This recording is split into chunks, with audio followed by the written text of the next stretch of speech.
حافظ حفیظ الرحمان کے دور میں بھی اس کو زیادہ اچھالنے کی کوشش کی گئی۔ الحمدللہ ہم نے آج کے دن تک اس کو روکے رکھا، عوامی ایکشن کمیٹی نے روکے رکھا، چونکہ ہمیں اس کا اندازہ تھا اس کے ذریعے سے عوامی ملکیتی زمینوں کو گورنمنٹ کے ہینڈ اوور کی جانے کی کوشش کی جا رہی تھی، اس کو ہم نے روکا ہوا ہے۔ اس کے علاوہ آپ کا مسئلہ ہے گندم سبسڈی کوئی چھوٹا ایشو نہیں ہے، یہ گلگت بلتستان کا سالانہ 9 ارب روپے کا بجٹ بنتا ہے۔ بسم اللہ الرحمن الرحیم۔ السلام علیکم ناظرین، میں ہوں عدنان راوٹ اور آپ دیکھ رہے ہیں GB ٹرو نیوز۔ ناظرین، آج ہمارے ساتھ گلگت بلتستان کے مشہور و معروف سیاسی شخصیت آزاد امیدوار گلگت بلتستان حلقہ ایک جناب مولانا سلطان رئیس صاحب موجود ہیں۔ مولانا صاحب، سب سے پہلے آپ کا وقت دینے کا بہت بہت شکریہ۔ مولانا صاحب، ہم سب سے پہلے آپ سے کچھ سوالات کریں گے جو لوگ جاننا چاہتے ہیں۔ آپ ہمیں یہ بتائیں، عوامی ایکشن کمیٹی بنانے کا اصل مقصد کیا تھا؟ بسم اللہ الرحمن الرحیم۔ GB ٹرو نیوز آپ کا، آپ کی پوری ٹیم کا بہت بہت شکریہ۔ جہاں تک آپ کا سوال کا تعلق ہے، عوامی ایکشن کمیٹی چونکہ ایک عوامی اتحادی فورم ہے، اس کا بیسک مقصد ان مسائل کو اجاگر کرنا، ہائی لائٹ کرنا جن مسائل کے حل کے لیے انفرادی جماعتوں کی کوششیں ناکافی ہوا کرتی تھیں۔ مثلا کسی بھی معاشرے میں آپ دیکھیں تو کچھ تحریکیں وہ آپ کے صوبائی لیول کی ہوتی ہیں، کچھ تحریکیں آپ کے ڈسٹرکٹ لیول کی ہوتی ہیں، اور کچھ مسائل آپ کے حلقہ جاتی سطح کے ہوتے ہیں۔ حلقہ جاتی سطح کے مسائل آپ ذاتی بنیادوں پہ بھی حل کر سکتے ہیں، جماعتی بنیادوں پہ بھی حل کر سکتے ہیں، لیکن صوبائی لیول یا ملکی لیول کے جو معاملات مسائل ہوتے ہیں ان کے لیے ایک اتحادی فورم درکار ہوتا ہے۔ تو عوامی ایکشن کمیٹی کو بنانے کا بیسک مقصد یہ تھا کہ ان جماعتوں کا ایک مشترکہ متحدہ پلیٹ فارم ہو جس میں اجتماعی ان مسائل کو ایڈریس کیا جائے جو ایک پارٹی ذاتی پلیٹ فارم کے ذریعے اس کو حل نہیں کر سکتی ہے۔ مثلا میں آپ کو مثال دوں گا گندم سبسڈی کی۔ اب گندم سبسڈی کا جو مسئلہ تھا وہ کوئی ایک پارٹی اٹھ کے تحریک چلائے اس کو حل نہیں کر سکتی تھی، یا ایک جماعت اس کو ہائی لائٹ کرنا چاہے تو وہ اس کے لیے ناکافی تھا۔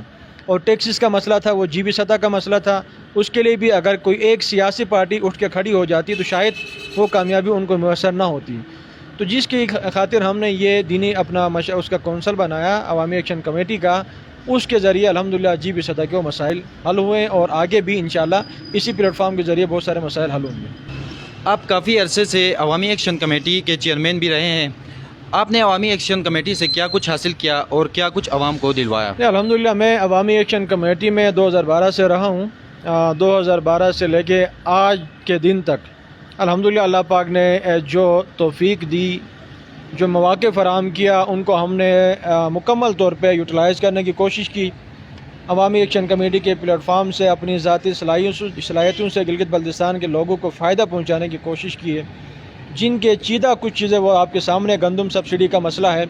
گندم سبسڈی کوئی چھوٹا ایشو نہیں ہے، یہ گلگت بلتستان کا سالانہ 9 ارب روپے کا بجٹ بنتا ہے۔ آپ سالانہ 9 ارب روپے کوئی صوبائی گورنمنٹ بھی اگر کسی قوم کو دینا چاہے تو وہ نہیں دے سکتی ہے۔ تو یہ الحمدللہ 9.5 ارب کا بجٹ جو منظور کرایا ہے یا بحال کرایا ہے وہ عوامی ایکشن کمیٹی نے کرایا ہے۔ اور اس کے بعد جب آپ آگے بڑھتے ہیں، ٹیکسز کی تحریک تھی۔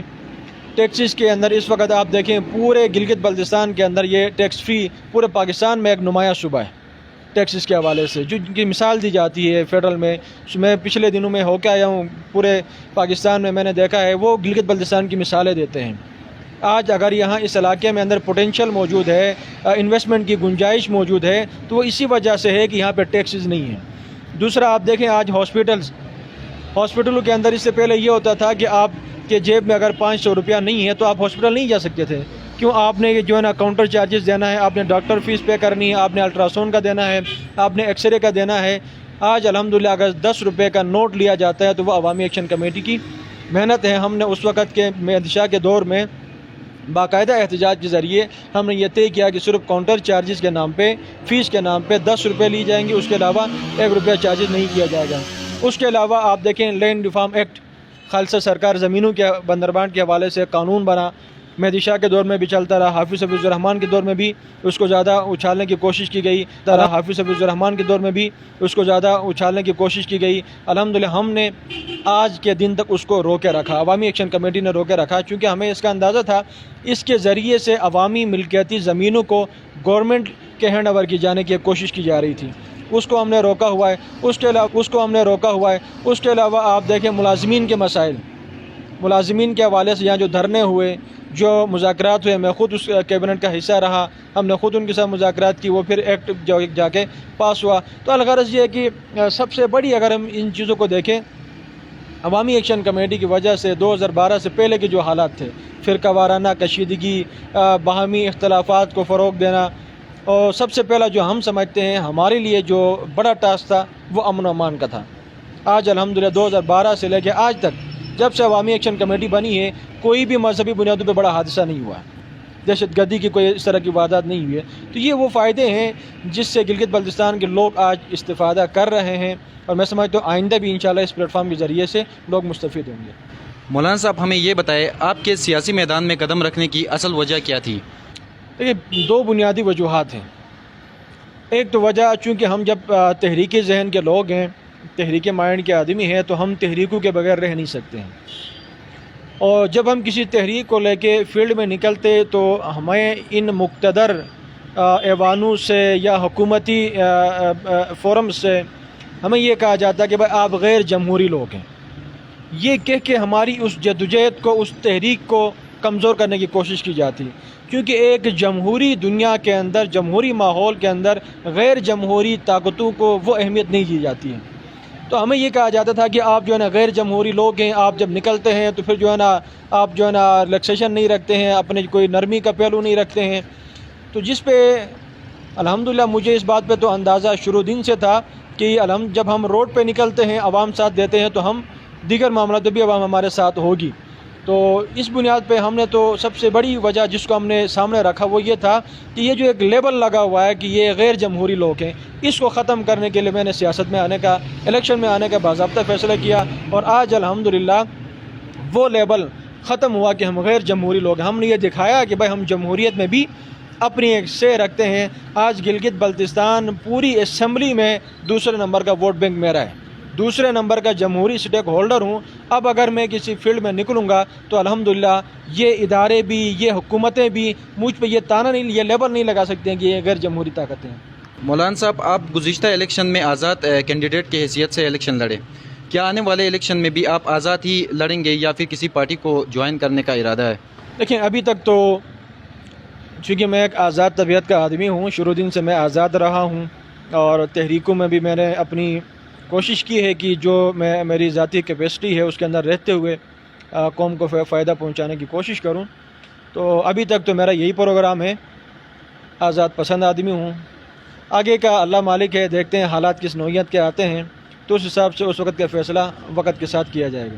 مولانا صاحب، عبوری صوبے کے حوالے سے آپ کے کیا خیالات ہیں؟ عبوری صوبے کے حوالے سے میں اس کو تو کوئی صوبہ نہیں سمجھتا ہوں، چاہے لفظ آپ اس کو عبوری کہیں یا آئینی کہیں۔ یہ آرڈیننس 2018 کا ایک دوسرا رخ آ رہا ہے، اسی کو جو ہے نا تھوڑا سا پالش کر کے جی بی کے لوگوں کو ایک دوبارہ سے ایک سسٹم میں لانے کی کوشش کی جا رہی ہے۔ میرے خیال میں اس کے اندر اچھائیاں مجھے اس لیول کے نظر نہیں آ رہی ہیں جس پہ ہم لوگوں کو سمجھا سکیں، لوگوں کو قائل کر سکیں کہ اس سے جو ہے نا گلگت بلتستان کی تعمیر و ترقی کے لیے ایک نئی راہ کھلے گی۔ البتہ کچھ چیزیں جو خدشے کے طور پہ اب یہ کہا جا رہا ہے کہ جو ہے نا یہاں ٹیکسز بھی اس سے بھی استثناء ہوگا، سبسڈیز بھی بحال رہیں گی، لیکن یہ آپ کسی بھی جو ہے پولیٹیکل آپ سسٹم کا حصہ بننا چاہتے ہیں، آئین کا آپ حصہ بننا چاہتے ہیں، تو وہ آپ کو لانگ ٹرم کے لیے، لائف ٹرم کے لیے نہیں ہوتا ہے، وہ آپ کا ون ٹائم کے لیے آپ کو کوئی پیکیج ملے گا۔ اب مثلا فاٹا کو انہوں نے ایک پیکیج دے دیا، کچھ سال کے لیے ٹیکسز بھی وہاں ایگزمپٹ رہیں گے، اور جو ہے نا وہ این سی پی گاڑیاں بھی وہاں پہ چلیں گی۔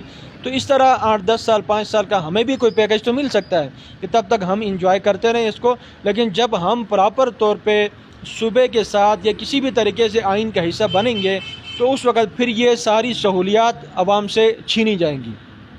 اس میں ذاتی طور پہ سمجھتا ہوں یہ جو موجودہ مسودہ جو ڈرافٹ یہاں ان کو کچھ آج پبلک بھی کیا گیا ہے، کچھ چیزیں بیک گراؤنڈ جو ہے نا اس پہ جن پہ کام ہو رہا ہے، اس میں ایسی کوئی چیز نہیں سمجھتا ہوں کہ جس سے کوئی ایک عام پولیٹیکل آدمی کسی ایک عام سیدھے سادہ افراد کو یہ سمجھا سکے کہ بھائی اس میں آپ کے فلاں جو ہے نا معاملات میں آپ کے لیے بہتری ہے۔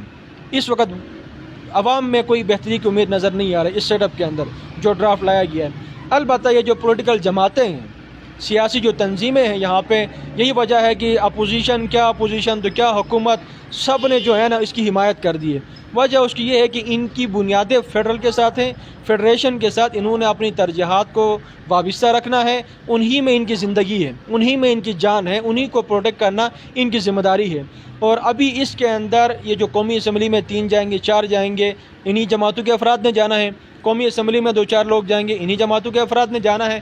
اس سے جو لوگ ہمارے اسمبلی میں جائیں گے، سینٹ میں جائیں گے، اس سے گلگت بلتستان کو لوگوں کو کوئی فائدہ نہیں ہونا، وہ صرف جو ہے نا ڈھمی ایک نمائندگی کے طور پہ وہاں پہ کچھ لوگ کھڑے رہیں گے اور لوگوں کو اس کا کوئی بیسک اثر جو ہے نا زمین پر نہیں پڑے گا۔ بہت شکریہ مولانا صاحب، آپ نے اپنے قیمتی وقت سے ہمارے چینل کے لیے وقت نکالا۔